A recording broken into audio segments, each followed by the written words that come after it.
लाख करोड़ रुपए के काम हुए हैं। आपकी आशा, आपकी अपेक्षा, आपकी आकांक्षा पूरी करने की मैंने कोशिश की है, पर और अभी भी बहुत काम करना है।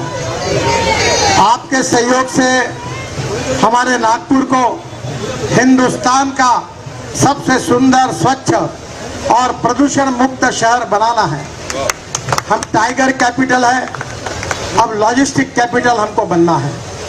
हम ऑरेंज सिटी है, अब मेडिकल हब। नागपुर की गलियों में चुनावी चर्चा की गूंज सुनाई दे रही है। एक और जहां नितिन गडकरी के समर्थक उनके विकास कार्यों की गाथा गा रहे हैं, वहीं विपक्ष एकजुट होकर नई रणनीति बना रहा है। इस राजनीतिक दंगल में कौन बाजी मारेगा ये तो समय ही बताएगा, पर कुछ प्रश्न ऐसे हैं जिनके उत्तर खोजने से हमें नागपुर की राजनीतिक तस्वीर का अंदाजा हो सकता है।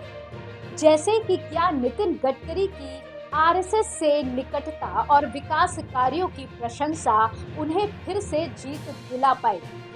क्या विपक्ष की एकजुटता और राहुल गांधी की बढ़ती प्रतिष्ठा गडकरी के लिए चुनौती पेश करेगी?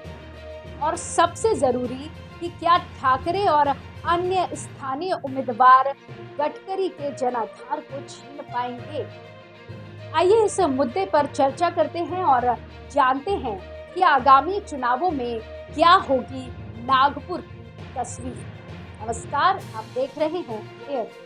नितिन गडकरी की उपस्थिति के कारण महाराष्ट्र की नागपुर लोकसभा सीट 2024 के लोकसभा चुनावों में देश की सबसे ज्यादा देखी जाने वाली सीटों में से एक है।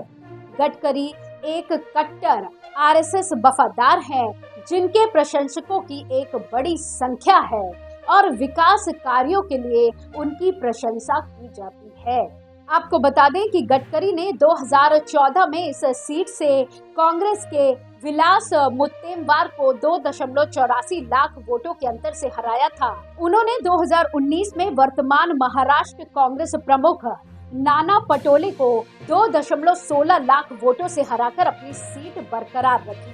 वर्तमान में नागपुर में 22,18,259 मतदाता है, जिनमें 11,10,840 पुरुष, 11,07,197 महिलाएं और 222 तीसरे लिंग के व्यक्ति शामिल हैं।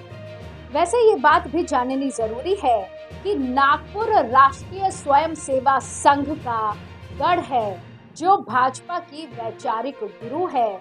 महान समाज सुधारक डॉक्टर भीमराव अंबेडकर ने भी नागपुर में बौद्ध धर्म अपनाया था, जिससे ये सीट अंबेडकरवादी राजनीति के लिए भी महत्वपूर्ण बन गई है। हालांकि गडकरी की आरएसएस से निकटता और प्रधानमंत्री नरेंद्र मोदी के लिए संभावित विकल्प के रूप में उनकी व्यापक धारणा नागपुर को एक महत्वपूर्ण सीट बनाती है। 2014 में गडकरी मोदी लहर और 2019 में अपने टास्क मास्टर की छवि के कारण जीते थे। वहीं पूर्व सांसद विलास मुत्तेमवार का तर्क है कि भाजपा के विकास के दावे खोखले हैं और भाजपा ने गैस और ईंधन की कीमतों को कम करने में विफल रही है। उनका मानना है कि कांग्रेस के विकास ठाकरे 2024 में गडकरी को हराने में सक्षम होंगे।